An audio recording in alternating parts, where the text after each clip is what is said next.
Hi friends, welcome back to my channel. ಇವತ್ತು special ಆದ recipe ಇದು ನನ್ನ ಹಸ್ಬೆಂಡಿಗೋಸ್ಕರ ನಾನು ಮಾಡಿದ್ದೀನಿ. ನಾನು ಯಾವ ರೀತಿ ಮಾಡಿದ್ದೀನಿ ಅಂದರೆ ಇದು ಒಂಥರ ಡಿಫ್ರೆಂಟಾಗಿರುತ್ತೆ.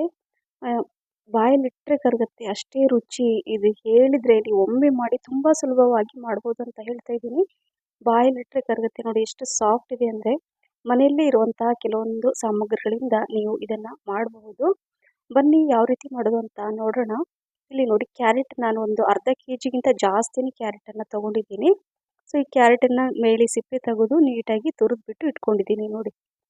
ಈ ಡೆಸರ್ಟ್ ಇಷ್ಟು ಚೆನ್ನಾಗಿರುತ್ತಂದರೆ ನೀವು ಹೆಚ್ಚಾಗಿ ಕ್ಯಾರೆಟನ್ನು ಬಳಸಿ ಕೆಲವೊಂದು ಸ್ವೀಟ್ ರೆಸಿಪಿನ ಮಾಡಿರ್ತೀರ, ಬಟ್ ಇದನ್ನು ನಾನು ಸ್ವಲ್ಪ ಡಿಫ್ರೆಂಟಾಗಿ ಮಾಡಿ ತೋರಿಸ್ತಾ ಇದ್ದೀನಿ. ಇಲ್ಲಿ ಒಂದು ಕಡಾಯಿಲಿ ನಾನು ಮೊದಲು ತುಪ್ಪ ಹಾಕ್ಕೊಳ್ತೀನಿ. ಒಂದು 2 ಟೀ ಸ್ಪೂನಷ್ಟು ತುಪ್ಪ ಹಾಕೋಬೇಕು. ಯಾಕೆ ಅಂದರೆ ಇಲ್ಲಿ ಒಂದು 10ರಿಂದ 15 ಬಾದಾಮಿನ ಕಟ್ ಮಾಡಿ ಇಟ್ಕೊಂಡಿದ್ದೀನಿ. ಹಾಗೆ ಬಾದಾಮಿ ಮತ್ತು ಗೋಡಂಬಿ ಎರಡನ್ನೂ ಒಟ್ಟಿಗೆ ಹಾಕ್ಕೊಂಡು ಇದನ್ನು ಸ್ವಲ್ಪ ತುಪ್ಪದಲ್ಲಿ ಫ್ರೈ ಮಾಡ್ಕೋಬೇಕು. ದ್ರಾಕ್ಷಿ ಇಷ್ಟ ಆದರೆ ದ್ರಾಕ್ಷಿ ಕೂಡ ಹಾಕೋಬೋದು. ನಾನು ಬಾದಾಮಿ ಗೋಡಂಬಿ ಮಾತ್ರ ಹಾಕ್ಕೊಳ್ತಾ ಇದ್ದೀನಿ. ಇದು ಸ್ವಲ್ಪ ಕಲರ್ ಚೇಂಜ್ ಆದರೆ ತೆಗೆದುಬಿಟ್ಟು ಸೈಡ್ ಇಟ್ಕೊಂಡಿದ್ದೀನಿ. ಈಗ ತುರಿದಿರುವಂತಹ ಕ್ಯಾರೆಟ್ ಇದೆ ಅಲ್ವಾ, ಅದನ್ನು ಇದರಲ್ಲಿ ಹಾಕ್ಕೊಳ್ತಾ ಇದ್ದೀನಿ ನೋಡಿ. ಈ ಕ್ಯಾರೆಟ್ ನಾನು ಅಂದರೆ ಕ್ಯಾರೆಟ್ ಹಲ್ವಾ ಮಾಡಿ ಸ್ವಲ್ಪ ಡಿಫ್ರೆಂಟಾಗಿ ಮಾಡ್ತಾ ಇದ್ದೀನಿ. ಕ್ಯಾರೆಟ್ ಹಲ್ವಾ ಎಲ್ಲ ನೀವು ಮಾಡ್ತಾ ಇರ್ತೀರಲ್ಲ, ಬಟ್ ಒಮ್ಮೆ ನಾನು ಮಾಡಿದ ರೀತಿಯಲ್ಲಿ ಮಾಡಿ, ತುಂಬ ಚೆನ್ನಾಗಿರುತ್ತೆ ಈ ಡೆಸರ್ಟು. ಸ್ವಲ್ಪ ಡಿಫ್ರೆಂಟಾಗಿರುತ್ತೆ. ಕೆಲವೊಂದು ಸಲ ಸ್ಪೆಷಲ್ ಡೇಗೆ ಸ್ಪೆಷಲ್ ರೆಸಿಪಿನ ಮಾಡೋಣ, ಅದು ಸ್ವಲ್ಪ ಸ್ಪೆಷಲ್ಲಾಗಿ ಮಾಡೋಣ ಅಂತ ಇವತ್ತು ನಿಮಗೆ ತೋರಿಸ್ತಾ ಇದ್ದೀನಿ. ಎಲ್ಲ ಅಂದರೆ ಒಂದು 2 ನಿಮಿಷ ಎಲ್ಲ ಮಿಕ್ಸ್ ಮಾಡಿದ ನಂತರ ಮತ್ತೆ 2 ಟೀ ಸ್ಪೂನಷ್ಟು ತುಪ್ಪನ ಹಾಕ್ಕೊಳ್ತಾ ಇದ್ದೀನಿ. ತುಪ್ಪ ಹಾಕ್ಕೊಂಡು ಮೊದಲೆಲ್ಲ ನೀಟಾಗಿ ಒಂದು 5 ನಿಮಿಷ ಮಿಕ್ಸ್ ಮಾಡ್ಕೊಂಡ ನಂತರ ಇಲ್ಲಿ ಗಟ್ಟಿ ಹಾಲು ಅಂದರೆ ಕಾಯಿಸಿ ಆರಿಸಿದಂಥ ಹಾಲಿದು ಕೆನೆ ಸಮೇತ ನಾನು ಹಾಕ್ಕೊಳ್ತಾ ಇದ್ದೀನಿ. ಯಾವಾಗಲೂ ಕೆನೆ ನಾನು ಬೆಣ್ಣೆ ತೆಗಿಲಿಕ್ಕೆ ಅಂತ ಎತ್ತಿಟ್ಟಿರ್ತೀನಿ, ಬಟ್ ನಾನಿವತ್ತು ಇದಕ್ಕೆ ಯೂಸ್ ಮಾಡ್ತಾ ಇದ್ದೀನಿ. ಸ್ವಲ್ಪ ಗಟ್ಟಿ ಹಾಲಿದ್ರೆ ತುಂಬ ಚೆನ್ನಾಗಿರುತ್ತೆ, ಕೆನೆ ಸಮೇತ ಹಾಕಿ. ಸೊ ಈಗ ಒಂದು ಅರ್ಧ ಗ್ಲಾಸಷ್ಟು ನಾನು ಅಂದರೆ ಈ ಹಾಲನ್ನು ಹಾಕಿದ್ದೀನಿ ಕೆನೆ ಸಮೇತ. ಸೊ ಇದನ್ನು ಮೀಡಿಯಮ್ ಫ್ಲೇಮಲ್ಲಿ ಇದನ್ನು ಮುಚ್ಚಿಟ್ಬಿಡೋಣ. ಇದು ನಿಧಾನಕ್ಕೆ ಮೀಡಿಯಮ್ ಫ್ಲೇಮಲ್ಲಿ ಇದು ಕುಕ್ ಆಗ್ತಾ ಇರುತ್ತೆ. ಸೊ ಈಗ ಏನು ಮಾಡೋಣ ಅಂದರೆ ಈ ಸ್ವಲ್ಪ ನಾನು ಇದರಲ್ಲಿ ನಾನು ಹೇಳಿದ್ನಲ್ಲ, ಹೆಲ್ದಿಯಾಗಿ ಮಾಡ್ತಾ ಇದ್ದೀನಿ ಸ್ವಲ್ಪ. ಯಾಕಂದರೆ ಇದರಲ್ಲಿ ನಾನು ಬೆಲ್ಲ ಯೂಸ್ ಮಾಡ್ತಾ ಇದ್ದೀನಿ, ಸಕ್ಕರೆ ಎಲ್ಲ ಯೂಸ್ ಮಾಡ್ತಾ ಇಲ್ಲ. ಸಕ್ಕರೆ ಇಷ್ಟ ಅಂದವರು ಸಕ್ಕರೆ ಕೂಡ ಯೂಸ್ ಮಾಡಬಹುದು. ಇಲ್ಲಿ ನಾನು ಆರ್ಗ್ಯಾನಿಕ್ ಬೆಲ್ಲನ ಯೂಸ್ ಮಾಡ್ತಾ ಇದ್ದೀನಿ. 1 ಕಪ್ಪಷ್ಟು ಆರ್ಗ್ಯಾನಿಕ್ ಬೆಲ್ಲನ ಇದರಲ್ಲಿ ಹಾಕ್ಕೊಳ್ತಾ ಇದ್ದೀನಿ ನೋಡಿ. ಇಲ್ಲಾಂದರೆ ನಾನು ಬೆಲ್ಲ ಎಷ್ಟು ತೊಗೊಂಡಿದ್ದೀನೋ ಅಷ್ಟೇ ಕ್ವಾಂಟಿಟಿಲಿ ನೀವು ಸಕ್ಕರೆ ಕೂಡ ಯೂಸ್ ಮಾಡಬಹುದು. ನನಗೆ ಹೆಚ್ಚಾಗಿ ಬೆಲ್ಲ ಇಷ್ಟ, ಮತ್ತು ಮನೆಯಲ್ಲಿ ಹಸ್ಬೆಂಡಿಗೆ ಕೂಡ ಬೆಲ್ಲದೇ ಇಷ್ಟ ಆಗುತ್ತೆ, ಹಾಗಾಗಿ ಬೆಲ್ಲನ ಯೂಸ್ ಮಾಡ್ತಾ ಇದ್ದೀನಿ.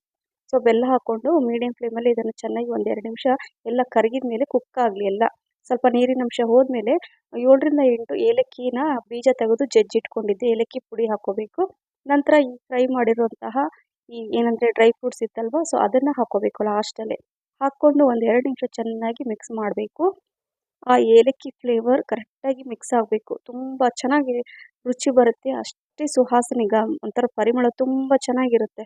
ಸೊ ನೋಡಿ, ಈಗ ಒಂದು 2 ನಿಮಿಷ ಮಿಕ್ಸ್ ಮಾಡಿದ ನಂತರ ಈ ಕ್ಯಾರೆಟ್ ಹಲ್ವಾ ರೆಡಿ ಆಯಿತು. ಸೊ ಕ್ಯಾರೆಟ್ ಹಲ್ವಾ ಇದೇನು ಹೊಸದು ಅಲ್ಲ ಅಂತ ಅನ್ಕೊತೀರಾ, ಬಟ್ ನಾನು ಸ್ವಲ್ಪ ಡಿಫ್ರೆಂಟಾಗಿ ನಿಮಗೆ ತೋರಿಸ್ತೀನಿ. ಈ ಡೆಸರ್ಟ್ ಯಾವ ರೀತಿ ಮಾಡ್ತಾ ಇದ್ದೀನಿ ಅಂತ ಸ್ವಲ್ಪ ರೆಗ್ಯುಲರ್ ಮಾಡೋದನ್ನೇ ಸ್ವಲ್ಪ ಚೇಂಜ್ ಮಾಡ್ತಾ ಇದ್ದೀನಿ ಅಷ್ಟೇ. ಈ ಕ್ಯಾರೆಟ್ ಹಲ್ವಾ ಇದೆ ಅಲ್ವಾ, ಇದನ್ನು ಒಂದು ಪ್ಲೇಟಲ್ಲಿ ತೆಗೆದಿಡ್ತಾ ಇದ್ದೀನಿ. ಬಿಸಿ ಇದೆ ಅಲ್ವಾ, ಸೊ ಎಲ್ಲ ತೆಗೆದುಬಿಟ್ಟು ಈಗ ಒಂದು ಪ್ಲೇಟಲ್ಲಿ ಎಲ್ಲ ಕಡೆ ಸ್ಪ್ರೆಡ್ ಮಾಡ್ತಾ ಇದ್ದೀನಿ ಕರೆಕ್ಟಾಗಿ, ಎಲ್ಲ ಈಕ್ವಲ್ ಆಗಿ. ಸೊ ಈ ಥರ ರೌಂಡ್ ಶೇಪಲ್ಲಿ ನಾನು ಈಗ ಇದನ್ನು ಸ್ಪ್ರೆಡ್ ಮಾಡಿ ಇದನ್ನು ಸೈಡ್ ಇಡ್ತೀನಿ. ಈಗ ಇಲ್ಲಿ ಒಂದು ಪ್ಯಾನಲ್ಲಿ ಚಿಕ್ಕದೊಂದು ಪ್ಯಾನ್ ಇಟ್ಕೊಂಡಿದ್ದೀನಿ ನೋಡಿ. ಗ್ಯಾಸ್ ಫ್ಲೇಮನ್ನು ಆನ್ ಮಾಡಿ ಇಲ್ಲಿ 1 ಗ್ಲಾಸಷ್ಟು ನಾನು ಹಾಲನ್ನು ಹಾಕ್ಕೊಳ್ತಾ ಇದ್ದೀನಿ. ಹಾಲು ಹಾಕಿದ ನಂತರ ಒಂದು 7ರಿಂದ 8 ಟೀ ಸ್ಪೂನಷ್ಟು ಸಕ್ಕರೆ, ಶುಗರ್ ಹಾಕ್ಕೋಬೇಕು. ಇದು ಅಗರ್ ಅಂತ ಸಿಗುತ್ತೆ, ನಿಮಗೆ ಆನ್ಲೈನಲ್ಲಿ ಸಿಗುತ್ತೆ. ಅಗರ್ ಅಂತ ಆರ್ಡ್ರ್ ಮಾಡಿದರೆ ಇದು ನಾನು 1 ಗ್ರಾಮಷ್ಟು ನಾನು ಮಾತ್ರ ಹಾಕ್ತಾಯಿದ್ದೀನಿ. ಅಂದರೆ ಒಂದು 3/4 ಟೀ ಸ್ಪೂನಷ್ಟು ಅಷ್ಟೇ ಹಾಕ್ಕೊಳ್ತಾ ಇದ್ದೀನಿ. ಕ್ವಾಂಟಿಟಿ ಕಡಿಮೆ ಇರೋದ್ರಿಂದ, ಕ್ವಾಂಟಿಟಿ ಜಾಸ್ತಿ ಇದ್ದರೆ ನೀವು 2ರಿಂದ 3 ಟೀ ಸ್ಪೂನ್ ಕೂಡ ಹಾಕ್ಕೋಬೋದು, ಅಥವಾ ಫುಲ್ ಪ್ಯಾಕೆಟ್ ಕೂಡ ಯೂಸ್ ಮಾಡ್ಬೋದು. ಸೊ ಈಗ ಇದನ್ನು ಹಾಕಿ ನಂತರ ನಾವು ಬಿಸಿ ಮಾಡಬೇಕು. ಅಗರ್ ಹಾಕಿದ ತಕ್ಷಣ ಬಿಸಿ ಮಾಡಿ ಅದು ಜಸ್ಟ್ ಒಂದು ಕುದಿ ಬರುತ್ತಲ್ವ ಬಾಯ್ಲ್ ಆಗೋ ಟೈಮಲ್ಲಿ, ಈಗ ನಾನಿಲ್ಲಿ ಈ ಮೋಲ್ಡಲ್ಲಿ ಹಾಕ್ಕೊಳ್ತಾ ಇದ್ದೀನಿ.